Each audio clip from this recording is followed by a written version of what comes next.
I would like to start off this story with reminding all of you to be careful around people you don't know. My name is Garrett. I am a 20-year-old male living in the heart of Detroit. I had no one at this time. I was alone. Just me. Money was a struggle since I didn't have a great job and I was working at a local retail store, making the bare minimum that could keep me alive. One day, me and my friend decided to go to our local bar to relax and maybe have a few drinks. We arrived and I ordered what I usually get, but this time, the bartender was a different person than usual. I knew the owner of the bar since we went to school together, so I just assumed he got another employee to help him work. The guy looked real weird, heavy set, with a stained gray t-shirt of sweat. He was weird, and I didn't want to associate myself with him, so I kept my distance. The man finally came to our table with our drinks and gave us a real creepy way of telling us to enjoy ourselves. He said, "Enjoy the drinks, guys. I saw that you seemed a little tired, so I put a little extra zap in the drink." Now, since he was right, I was tired. I didn't really pay attention to what he said. Me and my buddy were talking about life before we took our first drink. We continued our conversation for a few minutes before we both started feeling really sick. We both called it since we both weren't feeling well.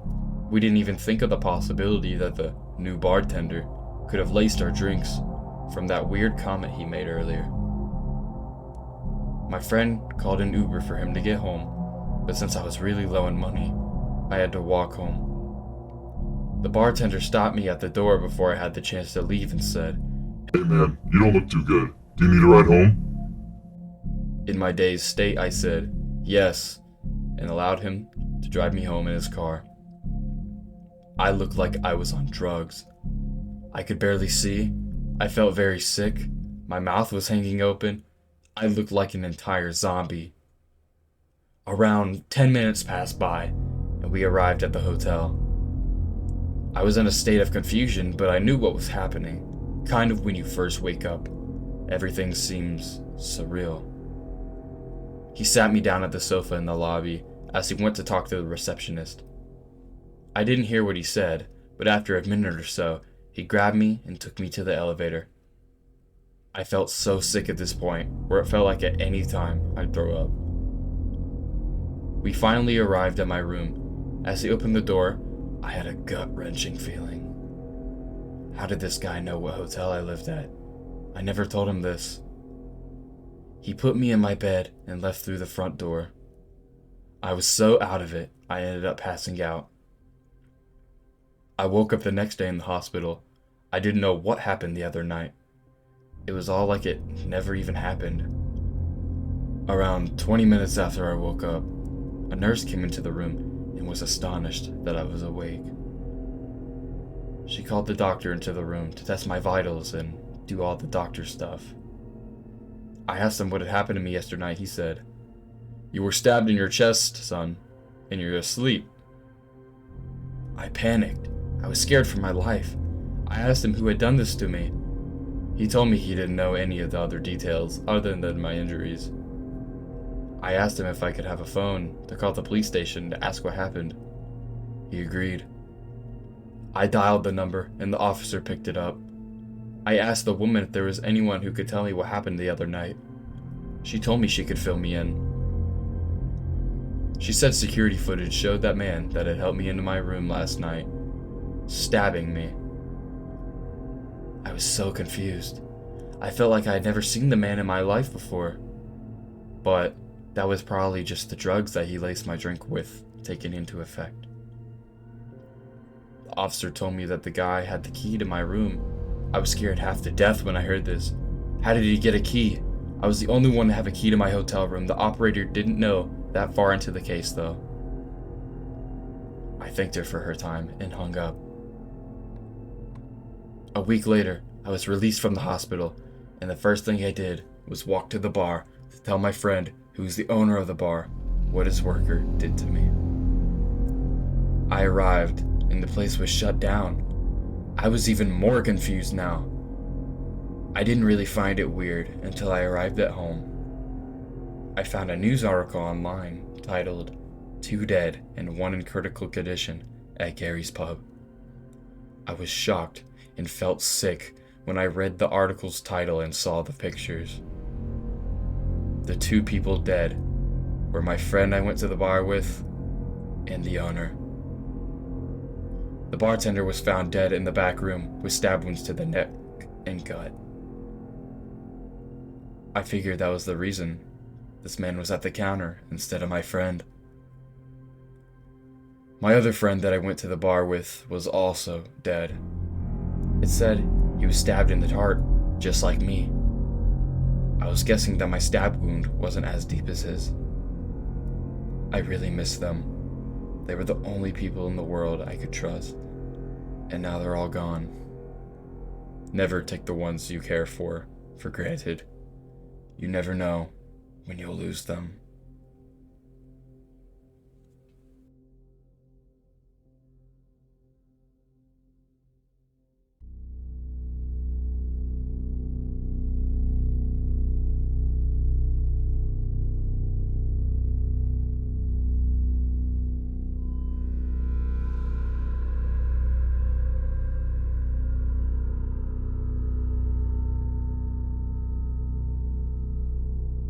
This story took place in 2014.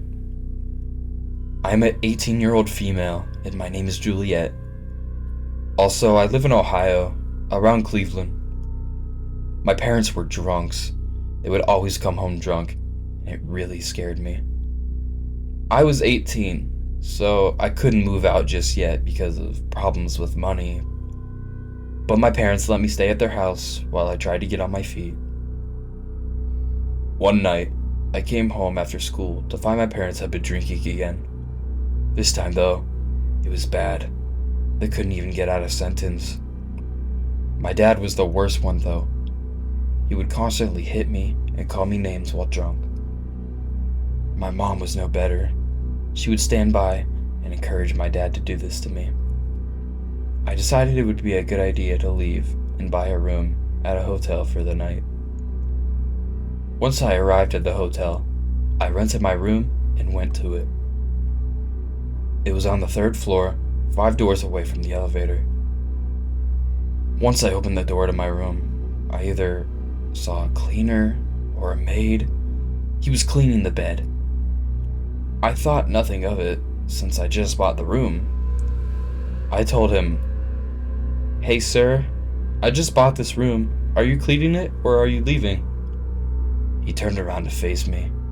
He was a very attractive, pretty young guy around my age. He told me he was getting the dirty sheets to wash for me. He told me to have a good day and left with my sheets. I found him very cute, so before he left the room, I asked for his number. He gave it to me. I was so happy.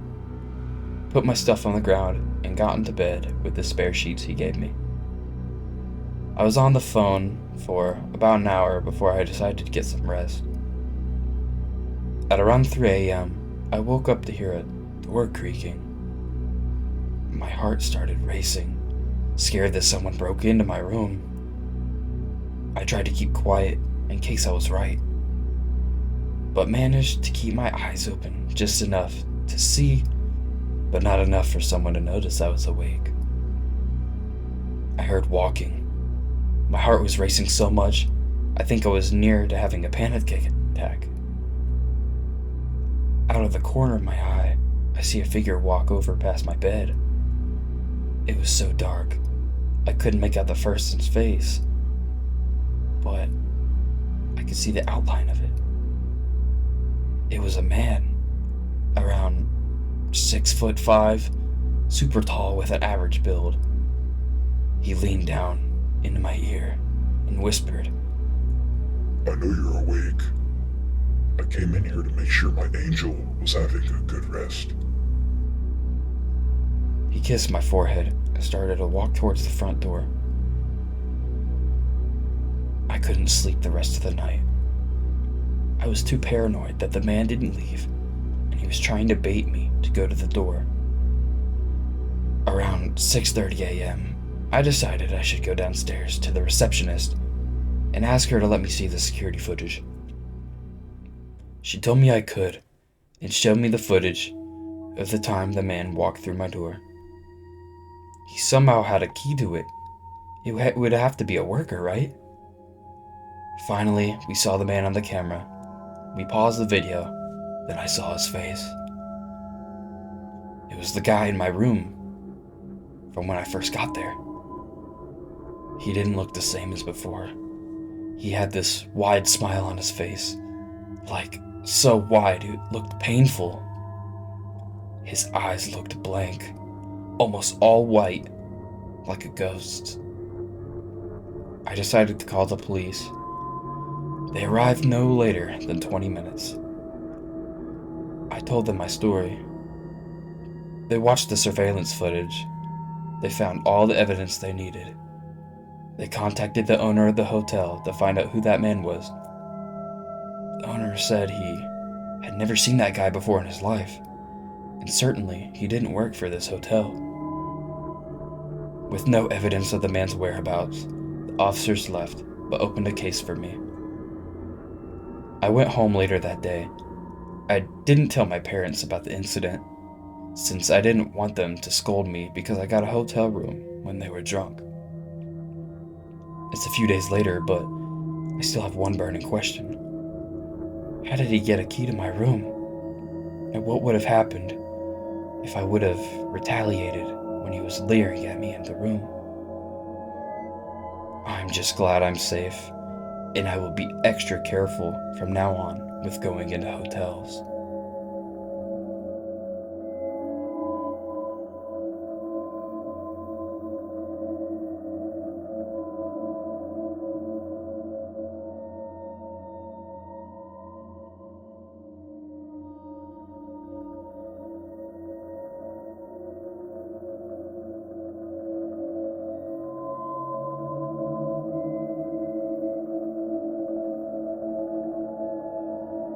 Hello, my name is Jasmine, and what I experienced during my stay at a hotel will haunt me forever.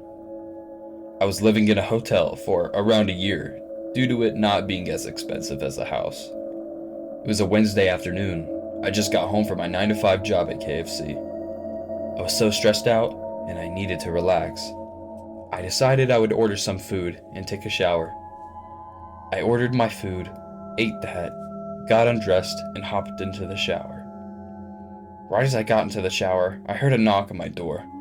I quickly put on a towel and went to the door and opened it. It was the owner. He told me I had to leave for 5 minutes as he went into the room to check some piping issues in my bathroom. I told him he could as soon as I got dressed. I got dressed and walked out of my room. He shut the door and locked it behind him, which I found very weird. Around 5 minutes later, he came out. He told me there was no issues with my room and told me to have a nice day. I thanked him and went back inside to finish my shower. I got into the shower and started washing myself. Everything was normal until I heard a weird noise. I turned off the shower and listened closely. I heard the noise of an electronic, like a static noise of it panning back and forth. I quickly left the bathroom to get changed and pray to God it wasn't a camera. I dried myself off and got dressed. After I put clothes back on, I went into the bathroom to check for cameras. I still heard the noise while I was looking for them, but I couldn't find it. Finally, once I looked inside the shower head above, I saw a tiny red flashing light signaling it was a camera and it was recording. I quickly called my boyfriend to come over and help me resolve the problem. He arrived and I told him the story. He opened up the shower head and pulled out a tiny waterproof camera. I watched the footage on it, and to my shock, it was me showering. But not only was it from today, the past 6 months of footage of me in the shower. I was so disgusted. I started to cry into my boyfriend's arms. I knew it was the owner who put it in there. What other reason would he have to come into my room? My boyfriend stormed down into the lobby and demanded to see the owner. The owner came out of the back room and asked what the problem was. He put the camera on the table and said, "Explain this shit! Why the hell is there a camera in my girlfriend's shower head?" The owner said he had no idea who had done this and told him to remain calm and he would try to resolve this. My boyfriend was not having it and ended up calling the police. They arrived and he told them the entire story of how it happened and the evidence we had against the owner. Officers told the owner they needed to search every room in the hotel, as well as his office in the back room. The owner looked very nervous, but agreed with a shake in his voice. Officers began with everyone's hotel rooms. Around a few hours pass, and the officers come back with a total of 86 cameras, all within female residents' room. Next, they demanded to get into the owner's office. He gave them the key, and once the officers entered the room, the owner started to run out the front door. My boyfriend ran at him and tackled him while the officers handcuffed him. They never told us what they found in that back room, but it was proven that this guy was the one behind all the cameras in everyone's rooms.